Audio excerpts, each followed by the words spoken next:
एक ज़माने में एक शहजादी थी जिसका नाम आमना था। वो एक बहुत बड़े और खूबसूरत महल में रहती थी। आमना बहुत रहमदिल थी। वो लोगों की मदद करना पसंद करती थी। वो बहुत होशियार भी थी। आमना को किताबें पढ़ना बहुत पसंद था। वो बहुत कुछ सीख गई। आमना खूबसूरत भी थी।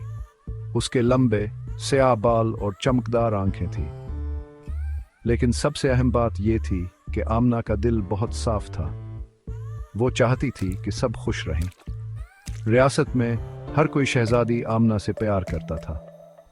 वो एक दिन एक अजीम हुक्मरान बनने वाली थी।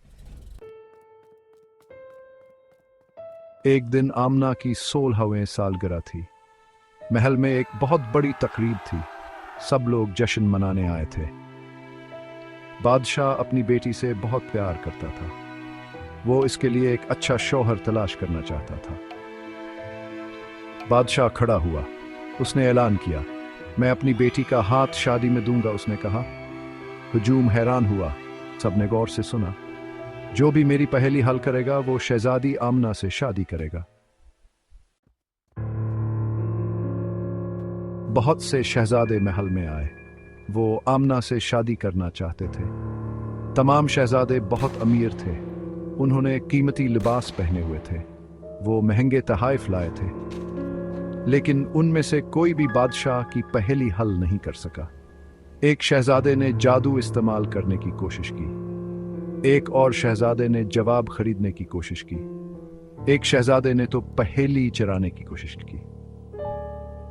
लेकिन कुछ काम ना आया। बादशाह मायूस था। आमना किसी भी शहजादे से मुतासिर नहीं थी। वो जानती थी कि हकीकी खूबी मेहरबानी और दानाई से मिलती है, पैसे या अलकाबात से नहीं। आमना को उम्मीद खोने लगी थी। क्या उसे कभी कोई ऐसा मिलेगा जो इसके हाथ के लायक हो?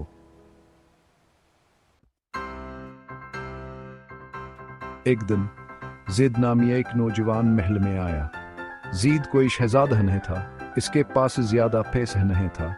उसने सादा कपड़े पहने हुए थे। लेकिन जीद बहुत होशियार था। वह मेहरबाना और बहादुर भी था।